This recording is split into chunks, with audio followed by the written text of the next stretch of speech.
लेकर ये अरमा दिल में चलता रहेगा, कारवां चलता रहेगा, बढ़ता रहेगा।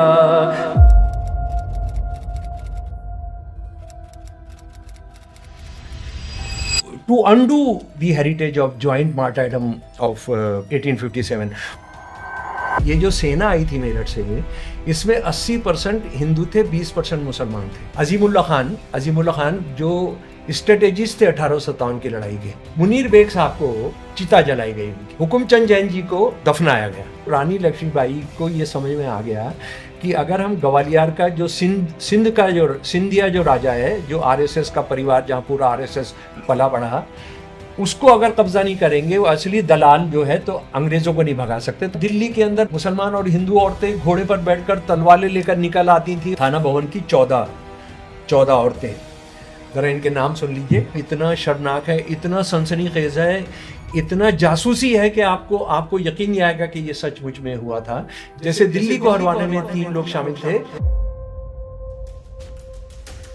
अब उन्होंने क्या सोचा कि जंगें नहीं लड़ेंगे, बल्कि अब दिमागों को कंट्रोल करेंगे। अंग्रेज जो है, अपने जो ये पाले हुए उनके प्लेग के चूहे हैं ना, इनको कहते हैं निकलो, बाहर आओ, और आरएसएस बन जाती है। तो मतलब ये सारा खेल जो हो रहा है वो अपर कास्ट में ही हो रहा है दोनों जगह। मुस्लिम लीग विरोधी थी, उनको जलाया गया, उनके हाथ तोड़े गए, उनकी दाढ़ियां जलाई गई। जो गद्दार थे वो छोड़कर गए थे, बाकी यहीं रह गए। अगर 15 अगस्त 1947 के बाद अगर देश के बंटवारे के लिए कौन जिम्मेदार है, उस पर बहस हो जाती, तो हमारे अल्लाह बख्श की जो तस्वीर है वो हमारी संसद के अंदर लग जाती है। नेहा का जो ये है, मैं रहूँगा या नहीं रहूँगा, तो ये हमेशा एक दस्तावेज बनकर रहेगा। आया फिरंगी दूर से ऐसा मंत्र मारा, लूटा दोनों हाथों से प्यारा वतन हमारा।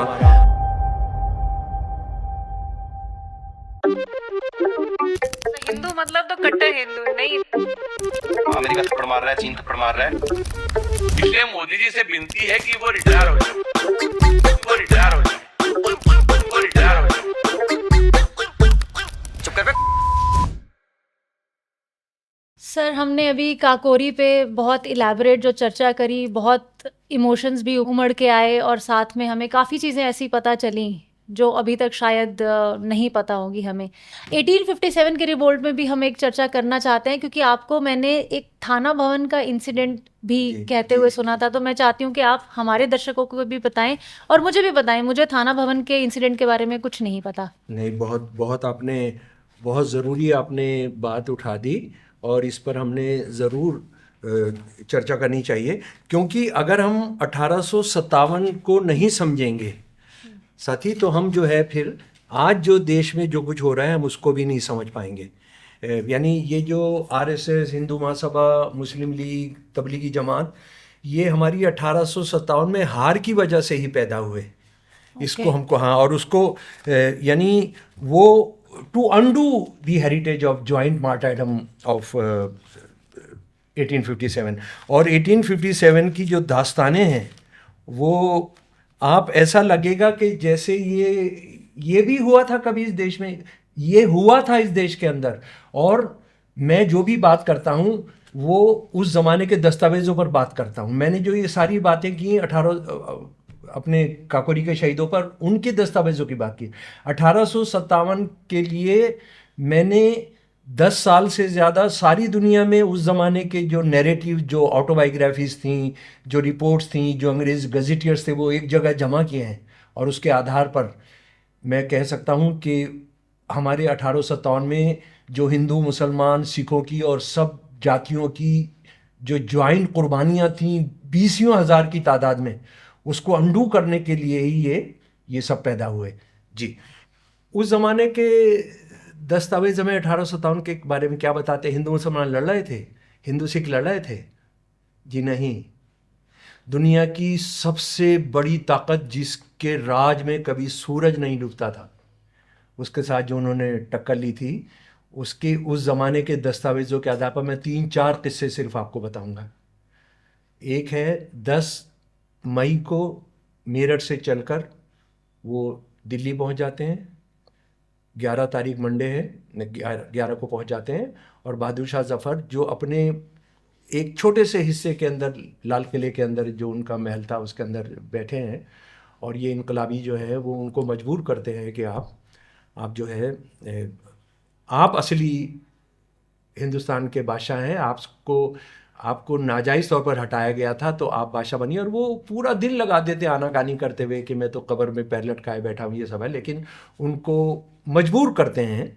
और ये मैं क्यों कह रहा हूँ, क्योंकि बहादुर शाह जफ़र ने जो अपना पक्ष रखा जब उन पर मुकदमा चला 1858 के अंदर, तो ये सारे दस्तावेज़ों के बेस पर मैं कि वो जो थे बहुत मजबूर कर दिए गए थे। हालांकि वो एक डिफेंस में भी कहा उन्होंने कि भाई मैं तो जो कुछ हुआ मैं तो उसकी जिम्मेदारी नहीं थी, पर ये सच है। और इसमें जो याद रखना, आज जो हिंदू धर्म के ठेकेदारों का जो मुसलमानों के बारे में जो बोलते हैं, ये जो सेना आई थी मेरठ से, इसमें 80% हिंदू थे, 20% मुसलमान थे। 80% हिंदू और सिख थे और 20% मुसलमान थे। ये फिर मैं अंग्रेज़ों की ईस्ट इंडिया कंपनी की जो मिलिट्री के डॉक्यूमेंट्स हैं उनकी बेसिस पर बता रहा हूँ। नाम है, नाम लिखे हुए। तो 80% हिंदू थे, 20% मुसलमान। और अगर 80% हिंदू कम्युनल होते और उनको हिंदू अलग होते हैं, और ये मुग़ल राजा और बादशाह जफ़र को आज हम ख़त्म करना चाहें, तो अंग्रेज़ों ने तो लात मारी थी, एक और लात मार देते। और उस दिन ये 80% हथियारबंद जो हिंदू थे सैनिक, वो ये कहते हैं हम तो रानी लक्ष्मीबाई को या तात्या टोपे को या किसी और को हम हिंदू को देश का राजा बनाएंगे। नहीं किया उन्होंने बहादुर शाह जफ़र को मजबूर किया कि तुम हिंदुस्तान के शहंशाह हो और तुमने असल शहंशाह बनना है, ठीक है। और उनके वो तैयार हो गए, और उनके तैयार होने के बाद जो गीत 13 तारीख को दिल्ली के एक अखबार में, जिसका नाम था प्याम आज़ादी, 13 मई 1857 को छप गया। अजीमुल्ला खान जो स्ट्रेटेजिस्ट थे 1857 की लड़ाई के, अजीमुल्ला खान साहब, और ये वो हैं जो इससे पहले रानी लक्ष्मीबाई के लिए केस लड़ने इंग्लैंड गए थे। ये उन्होंने गीत लिखा, और ज़रा गीत पहले मैं सुनाना चाहता हूँ। और मैं ये उम्मीद कर रहा हूँ कि नेहा का जो ये है, मैं रहूँगा या नहीं रहूँगा तो ये हमेशा एक दस्तावेज़ बनकर रहेगा, क्योंकि नेहा जो है इसको बहुत मेहनत से वो कर रही हैं। ये 13 मई 1857 को छपा हुआ गीत दिल्ली के एक अखबार में, उर्दू का गीत था, लेकिन ये तराना बना आज़ादी की लड़ाई का। हम हैं इसके मालिक हिंदुस्तान हमारा, पाक वतन है कौम का जन्नत से भी प्यारा। ये हमारी मिल्कियत हिंदुस्तान हमारा, मिल्कियत समझते हैं ना, ओनरशिप। इसकी रूहानियत अध्यात्म से रोशन है जगसारा। कितना कदीम प्राचीन और कितना नईम सुख देने वाला, सब दुनिया से न्यारा। करती है जरखेज यानी उपजाओ जिसे गंगो जमन की धारा। ऊपर बर्फीला पर्वत पहरेदार हमारा, नीचे साहिल पर बसता सागर का नक्कारा। इसकी खाने यानी खदाने उगल नहीं सोना हीरा पारा। इसकी शानो शौकत का दुनिया में जयकारा। आया फिरंगी दूर से ऐसा मंत्र मारा, लूटा दोनों हाथों से प्यारा वतन हमारा। लूटा दोनों हाथों से प्यारा वतन हमारा। आज शहीदों ने है तुमको अहले वतन ललकारा। तोड़ो गुलामी की जंजीरें बरसाओ अंगारा। हिंदू मुसलमान सिख हमारा भाई भाई प्यारा। ये है आज़ादी का झंडा, इसे सलाम हमारा।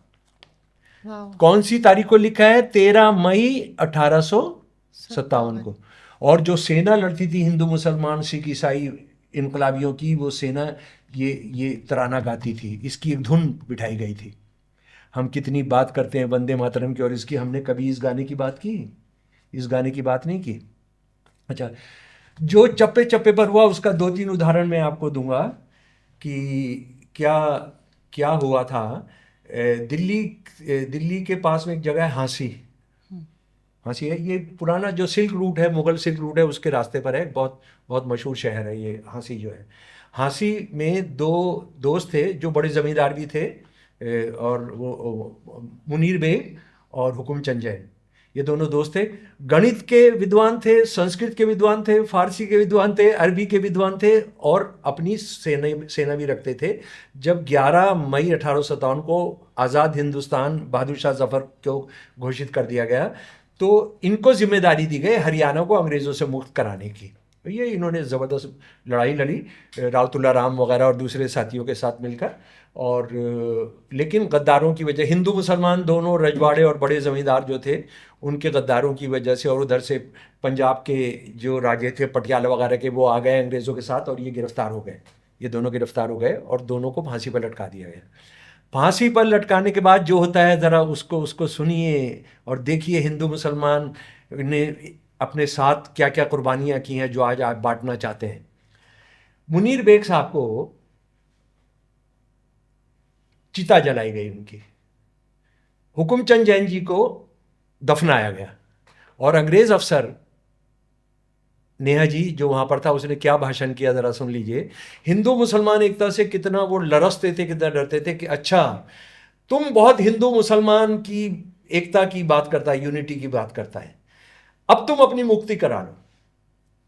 मतलब अगर आप गौर से समझ रहे हैं तो मतलब क्या है, हमने हिंदू को कब्र में दफना दिया, हमने मुसलमान की चिता जला दी, तो अब तो इनका जो धार्मिक हिसाब किताब होना है वो होगा नहीं, तो ये तो लटक गए भाई। अगर हिंदू जैन भी जो थे उनका हिंदू धर्म के हिसाब से ही होता है अंत्येष्टि, उनकी अंत्येष्टि नहीं हुई तो वो तो सारा जो आगे कर्मकांड है वो सारे चले गए। और मुसलमान को अगर आपने कब्र में नहीं दफनाया तो वहां तो फरिश्ते आके मरते ही आपका हिसाब करना है, एक लेफ्ट पे आएगा एक राइट पे आएगा, सारा हिसाब किताब करना है, और आपने जन्नत जाना है या जहन्नुम जाना है वो तय होना है ना जी। इतना भयभीत थे और मजाक उड़ाते थे। दूसरा उदाहरण मैं आपको देना चाहता हूँ, हजारों हैं, हजारों हाँ? मेरे पास कम से कम 400 किताबें हैं उस जमाने की, जो उस जमाने की, उसी जमाने के दस्तावेज जिनकी बुनियाद पर मैं आपको ही बता रहा हूँ। रानी लक्ष्मीबाई का नाम हमने सबने सुना है। रानी लक्ष्मीबाई को आजकल हिंदुत्ववादी जो है बहुत रानी लक्ष्मीबाई का तस्वीर लगवाते हैं, हिंदू रानी, हिंदू बहादुर रानी है। रानी लक्ष्मीबाई ग्वालियर, झांसी छोड़ना पड़ा था।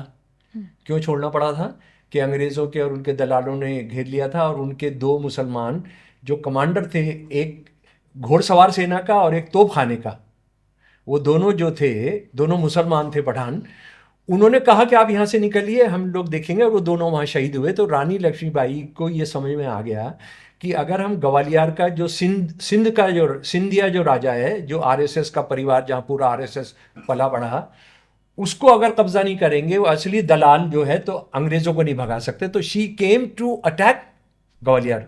ओके। ये कोई नहीं जानता है कि रानी लक्ष्मीबाई झांसी के किले में शहीद नहीं हुई नेहा जी। ओके। वो कहाँ शहीद हुई? ग्वालियर के किले में। हाँ, और वहां पर भी उनके साथ धोखा हुआ। जो सेना आनी थी वो सब आसपास से जो मदद के लिए सेना आनी थी, कानपुर से सेना आनी थी, वो नहीं पहुंच पाई, और उसके बाद वो शहीद हो गए। अंग्रेज सेना में क्या होता है कि अगर आप किसी भी आदमी को मारते हैं, और ख़ासतौर पे किसी अपना जो एडवर्सरी है वो राजा है या कोई बड़ा ज़मींदार है, सब है, तो उसकी बॉडी आपकी होती है। वो आज भी नियम है वो अंग्रेजी सेना में। तो उनका जो हथियार है, जो कपड़े हैं, जो सब चीज़ें, वो आपको मिलती है। तो जिस कमांडर ने उनको गोली मारी और तलवार मारी और उनको शहीद किया, उसने जो रिपोर्ट भेजी है, उस रिपोर्ट से मैं आपको एक पढ़कर बता रहा हूँ कि मैंने मारा, ये उनके पास ये थी, बच्चा वहाँ पड़ा हुआ था, ये तलवार थी, ये सब था, वो सब था। और उनके ऊपर उनकी मुसलमान नौकरानी जो बचपन से उनके साथ साए के तरह रहती थी, वो उन पर मरी हुई पड़ी थी। बचाने की कोशिश। हाँ, मंजर, उसने नाम रखा मुंदर दिया क्योंकि वो क्या था, मुंजर नाम उसका है। मुसलमान लड़की, वो कह रहा है मुसलमान लड़की जो बचपन से साए की तरह उनके साथ रहती थी, है ना। हाँ। अच्छा, उसके बाद आखिरी उदाहरण जो आप जानना चाहेंगी, ये मैं आ जा रहा हूं, थाना भवन एक जगह है। थाना भवन बहुत मशहूर जगह है सहारनपुर के पास। ये उसमें एक ही शहर में हजारों उदाहरण है। दिल्ली के अंदर मुसलमान और हिंदू औरतें घोड़े पर बैठकर तलवारें लेकर निकल आती थी, और किस तरह से उनको अंग्रेज अफसरों ने क्या जॉन ऑफ आर्क तक कहा। तो ये, लेकिन एक जगह का जो है ख़ास तौर पे बहुत अहम है, वो है थाना भवन की 14 औरतें। ज़रा इनके नाम सुन लीजिए, और ये भी सारे उसी ज़माने के दस्तावेज़ों पर आधारित हैं। इनके नाम हैं, नंबर 1 असगरी बेगम, ये सबसे ज़्यादा उम्र की थी, 1811 में पैदा हुई थी। इनको जलाकर मारा गया। एक और इनकलाबी महिला आशा देवी थी, इनका जन्म एक गुजर परिवार में हुआ था। ये भी गिरफ्तार हुई और जलाकर मारी गई। एक और फांसी और जन्मी 1811 में ही जन्मी बख्तावरी बखरा गांव के रहने वाली थी, और इनको भी सूली पर चढ़ा दिया गया। ये जो थी एक मुसलमान जाट परिवार से थी। एक और क्रांतिकारी महिला भगवती देवी थी, जो त्यागी परिवार में पैदा हुई थी, उन्हें भी फांसी पर लटकाया गया। एक और महिला थी जिनका नाम था हबीबा, एक मुसलमान गुजर परिवार से थी, उनको भी जलाकर मारा गया। और उसके बाद इंदर कौर थी, ये एक चरवाहा परिवार से थी। उसके बाद जमीला थी, एक पठान परिवार से थी। ये 14 औरतें एक ही कस्बा, एक छोटा टाउन, कोई नहीं जानता है। यूपी के अंदर जो हिंदू मुसलमान की लड़ाई हो रही है, अगर हम थाना भवन को एक केंद्र बनाते, कांग्रेसी केंद्र बनाते, समाजवादी पार्टी वाले केंद्र बनाते, तो क्या हिंदू मुसलमान को लड़वाने की राजनीति चल पाती? मतलब इनका नाम तो हमने कभी भी नहीं सुना। ये सब लेडीज थी जो फाइट कर रही थी अगेंस्ट ब्रिटिश रूल, सब मिलके। हाँ, और अंग्रेजी दस्तावेज बता रहे हैं कि इनके साथ क्या किया। और उसके बाद थाना भवन को पूरा उन्होंने, उस जमाने में बड़े बड़े पत्थर लेकर, जो आज बुलडोजर होते हैं ना, जैसे यूपी चीफ मिनिस्टर का बुलडोजर आजकल बहुत पॉपुलर है, तो बुलडोजर क्या होता था, 2 बड़े बड़े चक्के पत्थरों के, लाल पत्थर के, वो दोनों लगाए जाते थे। उसके बीच में दोनों ये पहिए हो गए, उस पहियों के बीच के अंदर बड़े बड़े लठ, शीशम के लठ लगाए जाते थे, और वो मकानों को गिराने के काम में लाते थे। वो चलाया उन्होंने, उसको जमीन दोस्त कहते हैं, जमीन से मिला दिया गया 1857 का। और ये लड़ाई हमारी हुई, हम लड़े और गद्दारों की वजह से हार गए। और वो गद्दारों के भी, वो जो जासूसों ने जो काम किया है, वो भी मैंने खत जमा किए हैं। उस जमाने कैसे अंग्रेजों ने उनको खरीद कर, हिंदुस्तानियों को खरीद कर जो काम कराया, वो इतना शर्मनाक है, इतना सनसनीखेज है, इतना जासूसी है कि आपको यकीन नहीं आएगा कि ये सचमुच में हुआ था। जैसे दिल्ली को हरवाने में 3 लोग शामिल थे, लाला मौलवी रजब अली, जीवनलाल और मिर्ज़ा इलाही बख्श। मिर्ज़ा इलाही बख्श तो खान बहादुर शाह जफ़र के रिश्तेदार भी थे। इन लोगों ने कैसे बारूद गीला करवाया, बारूद के कारखाने में आग लगवाई अंग्रेज़ों के कहने पर, किस तरह से आपस में झगड़े कराए, ये सब कराए। और फिर 19 सितंबर को वो बाकायदा अंदर घुस गए, और उसके बाद चप्पे चप्पे पर जो हिंदू मुसलमान सिख मिलकर लड़े, वो जो कहानी जो है, वो तो अलग से मुझे लगता है कि उसको पढ़ना चाहिए। और ये मेरी किताब है 1857 की अनकही हैरत अंगेज़ दास्तानें, कभी आपको मिले तो इसको आपने पढ़ना चाहिए, उसी ज़माने के दस्तावेज़ों पर। तो हम हार गए, और आप जानते हैं कि जब हम हारता है, हमारे एक परिवार को ले लीजिए, हमारे परिवार का बराबर वाले परिवार से झगड़ा हो रहा है, और उसमें लिटिगेशन में या किसी में हम हार गए, तो हमारे घर में बिखराव शुरू होता है। हाँ। कि तूने जिम्मेदारी नहीं दी थी, तूने वक्त पर नहीं आया था, तूने पैसा नहीं दिया था, तूने वकील गलत करा दिया था, ये कर दिया था, वो सब होता है।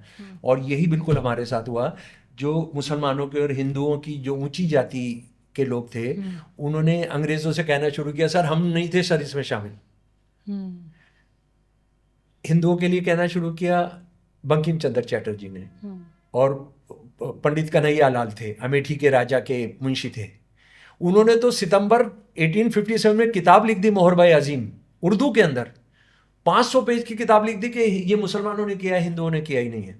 इधर जिसको हम सर सैयद अहमद खान कहते हैं, सर सैयद अहमद ने किताब लिख दी असबाब में बगावत हिंद, the factors responsible for mutiny, कि मुसलमान इसमें नहीं थे। और अगर कुछ मुसलमान भी थे तो वो नीची जाति के मुसलमान थे, यानी मुसलमान ऊंची जाति के नहीं थे, इसमें नीची जाति के मुसलमान थे।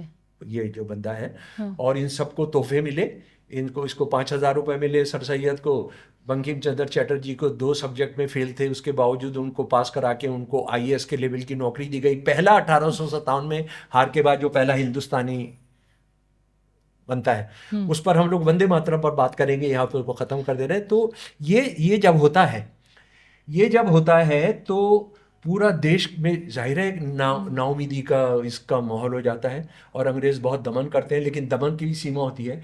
1858 में इंग्लैंड की रानी प्रस्ताव लेकर आती है कि सबको माफ़ कर दिया, जिसमें आप जानते हैं कि मिर्ज़ा गालिब को भी थोड़ी सी राहत मिल गई थी, ये सब हुआ था, और अंग्रेज़ भी समझ गए थे कि ये कत्लेआम चलेगा नहीं। अब उन्होंने क्या सोचा कि जंगें नहीं लड़ेंगे, बल्कि अब दिमागों को कंट्रोल करेंगे। और दस्तावेज हैं जिसमें इंडिया मिनिस्टर इंग्लैंड में बैठा हुआ, लंदन में बैठा हुआ, यहाँ के वाइसराय जो आपस में बातचीत कर रहे हैं कि हमने कैसे इनको लड़वाना है, और वहीं से बांटो और राज करो की आती है।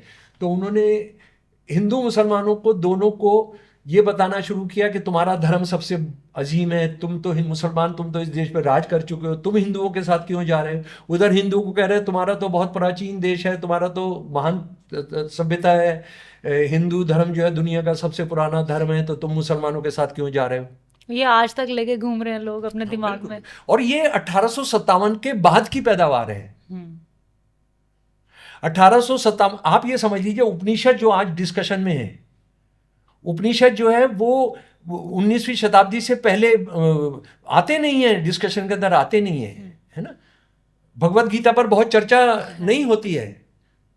आप मुसलमान थे, आप हिंदू थे, अपने अपने धर्म की पहचान कर रहे हैं, अपने फॉलो कर रहे हैं, लेकिन लड़ रहे हैं अंग्रेजों के खिलाफ। अंग्रेजों ने किया क्या, तुम महान हो, मुसलमानों तुम दुनिया की सबसे महान सभ्यता हो, हिंदू तुम दुनिया की सबसे महान सभ्यता हो, सिख तुम दुनिया की सबसे महान सभ्यता हो। तो ये चल रहा है। जब ये तमाम चल रहा है तो देश में निराशा का माहौल, और उसमें आप देखेंगे कि हिंदू राष्ट्रवादी जो अपने आप को कहते हैं, पहले राजनारायण बसु, और उसके बाद दूसरे बंगाल के अंदर पैदा होता है 1885 के आसपास, जिस वक्त बंकिम भी लिख रहे हैं अपना ये सारा नावल वगैरह लिख रहे हैं, और वो कहते हैं ये हिंदुओं का देश है, ये आर्यन देश है।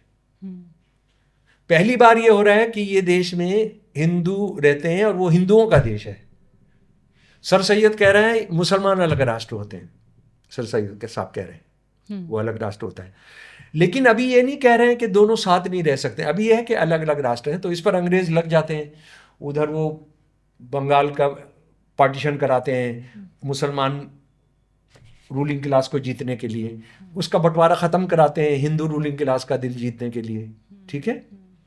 और इस वक्त देखिए 20वीं शताब्दी के आते आते क्या हो रहा है कि जो हमारा देश जो पूरा जैसे सब कुछ ख़त्म हो गया वो था, लेकिन दोबारा देश अंगड़ाई ले रहा है आज़ादी की। जलियांवाला बाग हो रहा है जी, उसके बाद अपना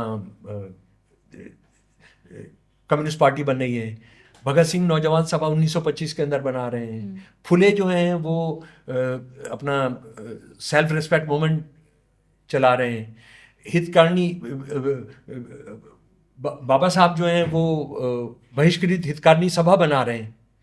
जब ये अंगड़ाई ले रहा है, हिंदू मुसलमान दोबारा लड़ रहे हैं, तो और 1920-21 का खिलाफत के नाम पर हिंदू मुसलमान एक साथ आते हैं, तो अंग्रेज जो है अपने जो ये पाले हुए उनके ये जो मैं बिल्कुल साफ बोलना चाहता हूँ, ये जो पाले हुए उनके ये जो प्लेग के चूहे हैं ना, इनको कहते हैं निकलो बाहर आओ, और आरएसएस बन जाती है, तबलीगी जमात बन जाती है, मुस्लिम लीग दोबारा आ जाती है, हिंदू महासभा बनी हुई है लेकिन दोबारा नए कि मुसलमानों को शुद्धि करनी है, संगठन करना है, ये आर्यंस का देश है, उनकी भाषा संस्कृत होती है, तो अब भाषा की भी लड़ाई हो रही है।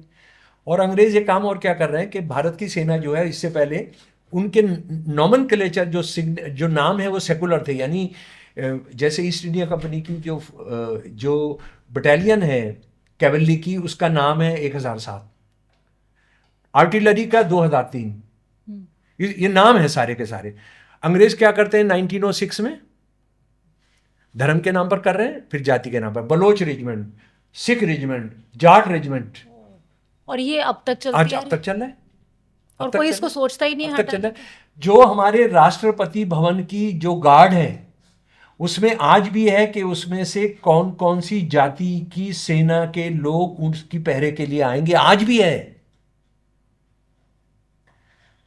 हाँ? और मैं बहुत जिम्मेदारी के साथ ये कह रहा हूं, उसको कभी खत्म नहीं किया गया।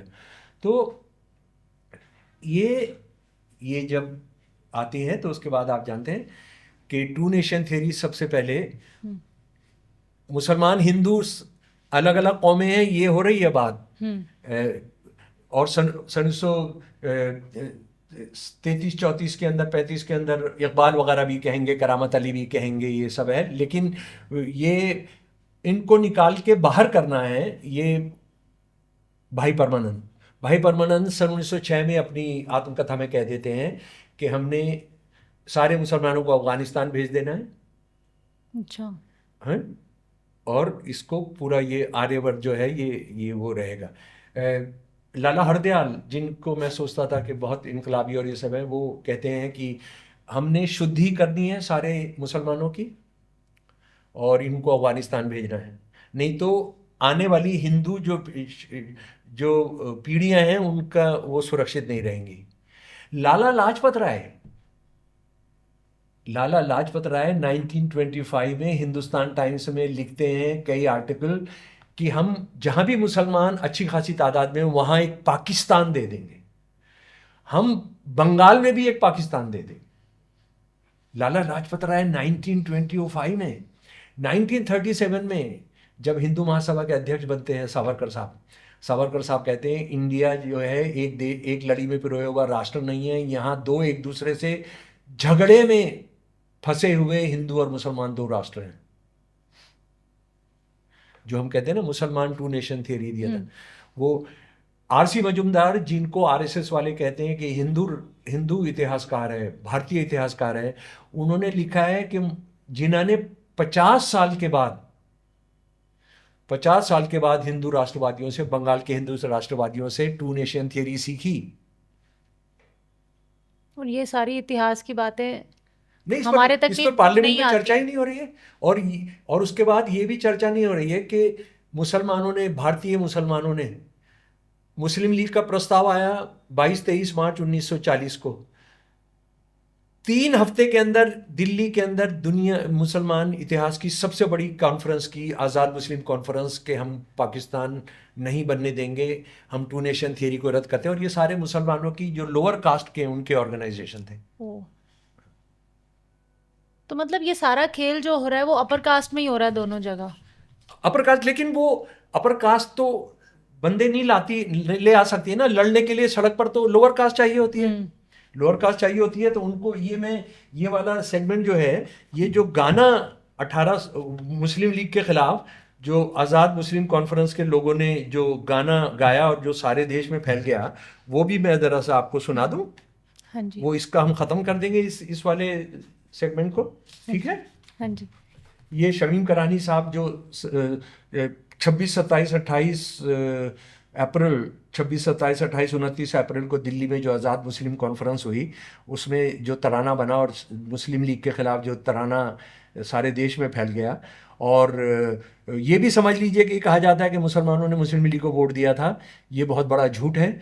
1935 के वोट के तहत, वोटिंग के तहत सिर्फ वो लोग वोट दे सकते थे जो इनकम टैक्स पेयर थे, डिग्री होल्डर थे, जो बड़े जमींदार थे, जो वकील थे, वो दे सकते। और ये सारे देश का 8.7% होते थे। और मुसलमानों में तो क्योंकि पैसे वाले लोग बहुत कम थे, बिहार और यूपी के अंदर उनकी स्थिति 5% होती थी। तो मुसलमान ऊंची जातियों ने मुस्लिम लीग को वोट दिया, इन्होंने नहीं दिया। नीची जातियों ने तो ये कॉन्फ्रेंस किया और 1940 में सीधा सवाल पूछा। शमीम करानी साहब जो स्कूल में मेरे टीचर भी थे, मेरे को तो पता नहीं था कि ये वो महान हस्ती हैं, तो मैं तो इनके पैर ही पकड़ा रहता हमेशा। हमको बतलाओ तो क्या मतलब है पाकिस्तान का, जिस जगह इस वक्त मुस्लिम है, नजिस है क्या वो जा, ये क्या नापाक है वो जगह? और क्या क्या कह रहे हैं, गंगा जहां शहीदों ने वजू किया तुम उसको कह रहे हो कि वो नापाक है। अच्छा, पाकिस्तान तो ये कह रहा है ना कि हमको पाकिस्तान चाहिए, तो इसका मतलब बाकी सब जो नापाक है, नापाक है। तो इसका मतलब है कि हमारे जो दरगाह है अजमेर की वो भी नापाक हो गई। हमारे जो लखनऊ के रोजे हैं, हम्म। जो मस्जिदें हैं शियाओं की, वो भी नापाक हो गई। वो सवाल कर रहे हैं इसके अंदर, टुकड़े टुकड़े कर नहीं सकते वतन को अहले दिल, किस तरह ताराज देखेंगे चमन को अहले दिल। क्या ये मतलब है कि हम महरूम आज़ादी रहें, मुनकसिम होकर बटकर अरब की तरह फरियादी रहें, टुकड़े टुकड़े होकर मुस्लिम खस्ता दिल हो जाएगा, नखले जमीयत सरासर मुजमहिल हो जाएगा, जो मुसलमान भी हैं वो सब बिखर जाएंगे। और इस कॉन्फ्रेंस ने अल्लाह बख्श साहब, जिनकी बाद में मुस्लिम लीग के लोगों ने हत्या कराई 1943 में, और बाद में आरएसएस वालों ने गांधी जी की हत्या कराई, जिसके सबूत है, मैं नहीं कह रहा हूं, ये सरदार पटेल कह रहे हैं कि आरएसएस वाले शामिल थे उसमें। तो वो उन्होंने किस तरह से लड़ाई लड़ी और ये सब हुआ, वो दास्तान हम जानते नहीं हैं। हमने सावरकर साहब की मूर्ति संसद के लगाई। अल्लाह बख्श की मूर्ति होनी चाहिए थी, जो आज़ाद हिंदुस्तान के नहीं थे, सिंध से थे। सिंध में उन्होंने छोड़ दिया था, इस्तीफा दे दिया था, उनको पद से हटा दिया गया था, क्योंकि 1942 में चर्चिल ने जो गांधी जी को गाली बकी थी, एक बहुत गाली गुफ्तार में बात की थी, गांधी जी को आज़ाद क्विट इंडिया मूवमेंट को लेके अपने अपने अवार्ड्स वापस कर दिए थे, उस पर डिसमिस कर दिया था। He led this struggle, he was leading this struggle since 1940। Immediately after Muslim League passed Karachi Lahore resolution of Pakistan, जिसको जाकर एल के अडवाणी साहब सलाम करके आए। जानते हैं ना आपके एल के अडवाणी साहब, जहां पर पाकिस्तान प्रस्ताव गया था, उसको जाकर सलाम करके आए। और उन्होंने कहा कि जिन्ना बहुत बड़ा सेकुलर था, वहां उन्होंने अपनी तकरीर के अंदर कहा। तो उसके खिलाफ लड़ते हुए शहीद हो गए। मैं अपने परिवार के बारे में जानता हूं कि किस तरह से लोगों ने, किस तरह से लोग लड़े और ये सब हुआ। तो और कितने मुसलमान मौलवियों को जलाकर मारा गया, मस्जिदों को जो इस मुस्लिम लीग विरोधी थी उनको जलाकर उनको जलाया गया, उनके हाथ तोड़े गए, उनकी दाढ़ियाँ जलाई गईं। ये सारे के सारे काम हुए। कौन जानता है इसको? हमको तो ये बताया गया कि सारे मुसलमानों ने मुस्लिम लीग बनवाई थी। और ये भी नहीं बताया जाता हमें कि भाई कुल कितने मुसलमान इस देश को छोड़कर गए थे। 15 लाख 20 लाख छोड़कर गए थे, जो गद्दार थे वो छोड़कर गए थे, बाकी यहीं रह गए। हमारा परिवार यहीं रहा। उस तरह के आज़ाद मुस्लिम कॉन्फ्रेंस के दस्तावेज तो पढ़िए, जानिए तो सही क्या हुआ था। लेकिन चल रहा है। और कांग्रेस ने इस इतिहास को दबा कर रखा। इस इतिहास पर बात नहीं। अगर 15 अगस्त 1947 के बाद अगर देश के बंटवारे के लिए कौन जिम्मेदार है उस पर बहस हो जाती, तो हमारे अल्लाह बख्श की जो तस्वीर है वो हमारी संसद के अंदर लग जाती। सर, इस पे मैं चाहूँगी, मतलब हम वंदे मातरम पे आना चाहते हैं और वेजिटेरियनिज्म पे आना चाहते हैं, बट उससे पहले एक बार अगर आप थोड़ा सा इसको एक्सप्लेन कर दें कि कांग्रेस ने अगर दबा, क्योंकि आरएसएस की मंशा तो हम सबको अब पता है कि उनकी इंटेंट पता है, इसमें कांग्रेस का क्या फायदा रहा?